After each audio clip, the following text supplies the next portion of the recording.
Welcome to the VWell Podcast, real conversations with our experts about our mission to revolutionize wellness in body, mind, and soul. Thanks for joining us. Welcome to the VWell Expert Podcast. I'm delighted to have my guest today, Nixa De Bellis, who is an art therapist, an aromatherapist, a yoga therapist. We're going to talk about all of her modalities and how they can help you. She is all about curating routines, rituals, and regimens for high-level functioning of her clients' mind, body, and spirit. And I'm delighted to welcome her today. Thank you for having me. So we are delighted. Let's just start with, I mentioned your modalities, but would you talk a little bit about them? Like what is it that you actually do? You do 3 different ones, or they combine? Like, what do you offer people? Well, as far as being a practitioner in the wellness field for all of these decades, I found that, a holistic practice and a well-rounded practice of mind, body, and spirit, and having ritual and ceremony are all really important to somebody's well-being. And so I do a form of creative art therapy that is about, it's a collage making, and then we voice that, and that's really in like getting into the internal inner wisdom for people. I do aromatherapy because plants are, I think, the future of medicine and the future of health and wellness and well care. And the yoga therapy is really the kind of anchor of all of these things, because yoga is also a really holistic and well-rounded practice and lifestyle. And so I do all of them so that everyone is well taken care of from all those kinds of aspects and qualities of themselves.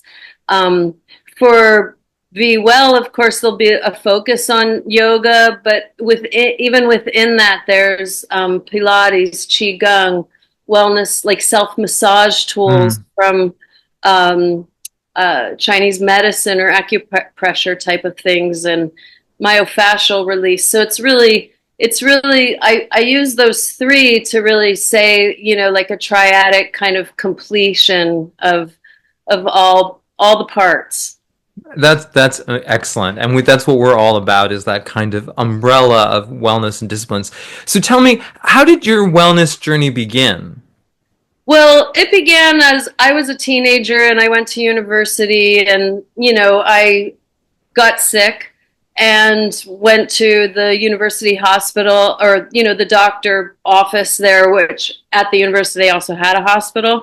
So on a Friday, they told me they're going to take me into surgery on Tuesday, and my whole body just said no, like, let me look somewhere else. So some, kind of countercultural friends in the 80s were like, go to this naturopath, and I met him, and it completely influenced, inspired my young mind to go with nature.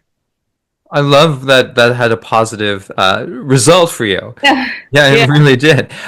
Surgery? No. Yeah. Sometimes it takes that.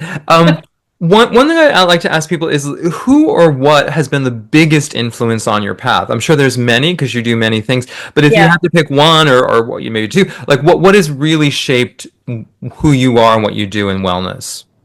So in a lineage of yogis, shaman, witches, plant keepers, like all of the, most ancient lineage, like those are my resource. And so even modern people that are linked into that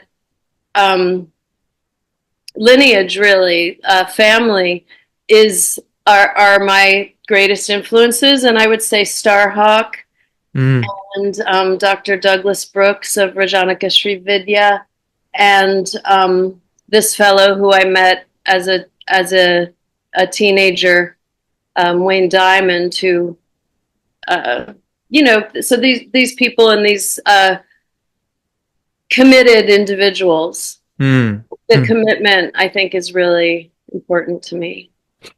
You've mentioned people who've written some things, but is there any particular single book that you would say this is the one I go to all the time, my Bible? Currently in the yoga practice, I study the material from Naveen Mashan deeply and Mm. for many years now. And those are, the material is so rich that, I mean, any day you can find a lot of information and depth. And I think my first yoga book, however, was Light on Yoga by BKS Mhm. Iyengar, which has, 600 different ways to get into a pose. And also in the back, what I really love about that is the indications of postural yoga for like illnesses or Mhm. injuries or even emotional and mental things. Like he did that so long ago. So I have one that's busted apart and like Me too. five pieces of duct tape, and then I have a newer one that I might carry places. I love that. I have the same. A great resource. Was there a moment when you realized like this is what you were going to do, that this was your path?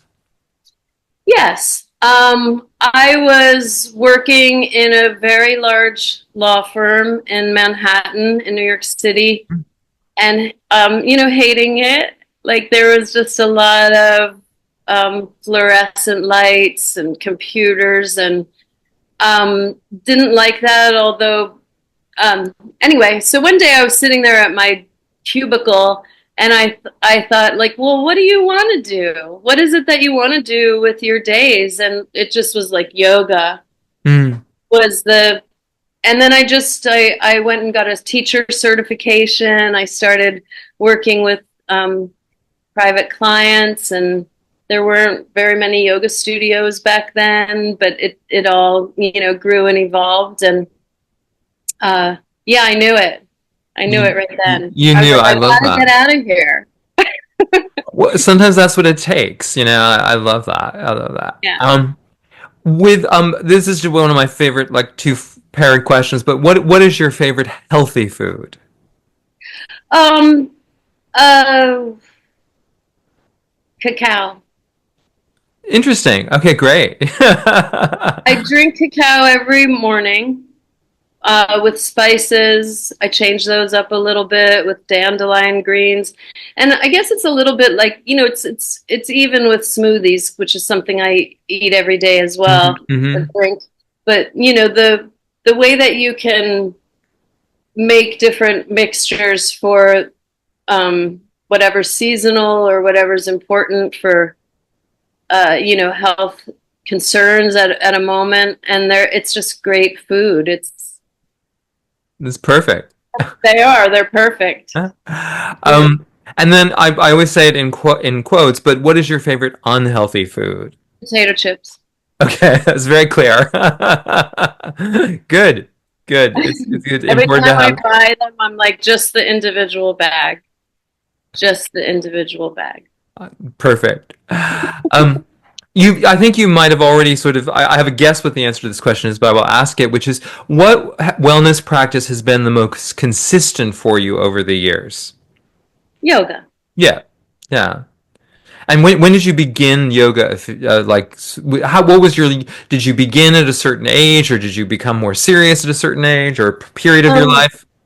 I began when I was 17, same university. They had, student services gave free yoga classes, and I went into one of those, and it was a cellular response that was just yes. Hmm. I continued studying all through university, and we used to, go in like little, like little kindergarten classrooms and push the stuff aside.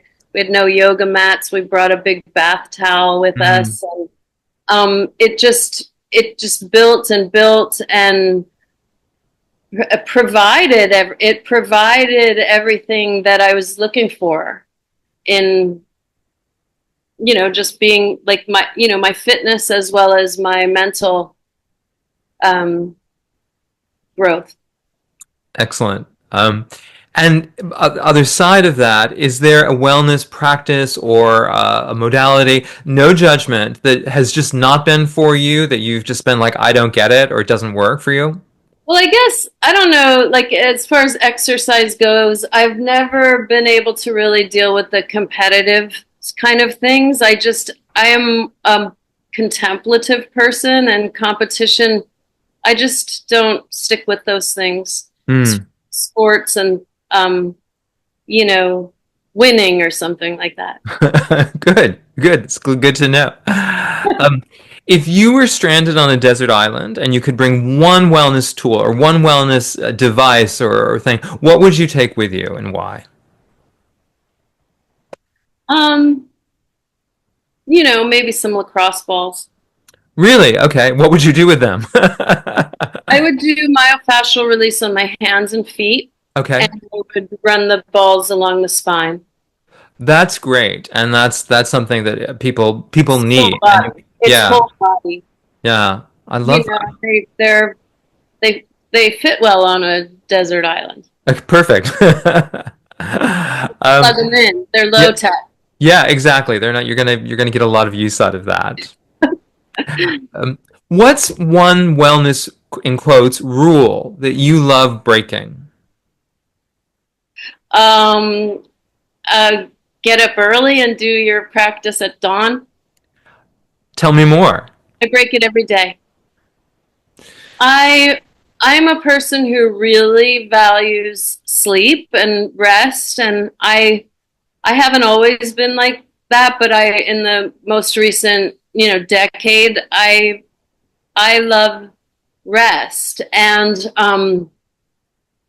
I do know that there is some benefits of meditation, especially at the dawn and the dusk and hours, and that it's quiet. But I live alone, so I don't have like I could wake up at 9, and have a quiet hour as well. Hmm. So I don't always do that. Well, if it's working for you, but I love hearing that because I love hearing people who think I quote unquote should be doing something a certain way, and then you Yeah, meet someone who is thriving and not doing it that way. right.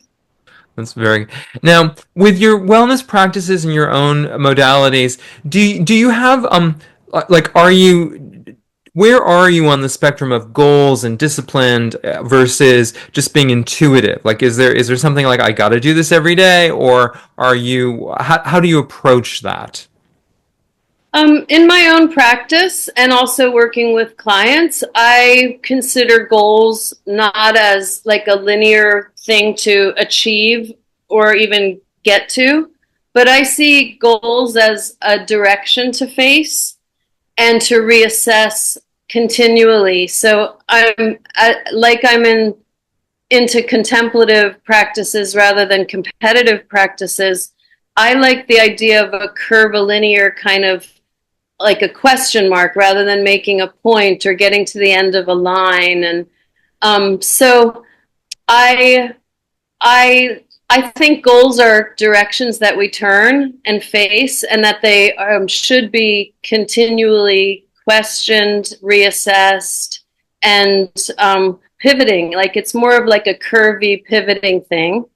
And I do currently have, PT assignments that are like regimented of like count this many. And it was funny because the guy was like, "You don't count," and I'm like, "Well, I sometimes set a timer for 2, 3, 7 minutes or something in the Kundalini style, and then I just do it until the timer goes off." And he was like, "Well, if you want results, you gotta count." So now I am in like this regimen of counting and then increasing the weights and the sets, and it's interesting. It's I'm willing to go there and explore that and see, well, how, what will I find if I do it that way for some time, but I'm Mm, sure I'm going to change that. I love. And Yeah, you're adaptable. yes. What's the best compliment you've ever received? That's really hard, but I think thank you, you helped me. Hmm. Yeah, always important. I mean, that's the whole point. Yeah. Yeah. Is there a word or a phrase or something that you whether you find yourself saying often like a catchphrase, whether you are critical of it or are really excited about it, is there something that like, oh, that's her talking? Yeah, in class, I have heard back from people Hmm. that I say a lot, breathe well, which I'm into because I've taught some children, teens, and like they told me that, and I thought, well, they're going to be thinking that when they're like 42 in their cubicle, you Right. know.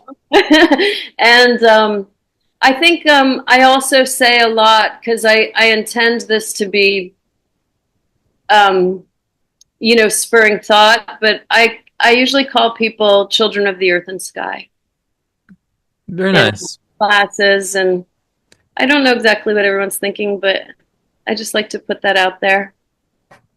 A If, remembrance of a big picture. well, they feel it, I'm sure. Yeah.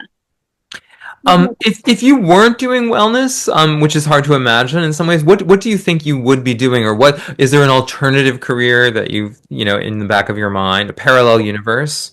Yeah, I mean, I think that I would definitely be a gardener or a forager or maybe a naturopath if some career like that, I think.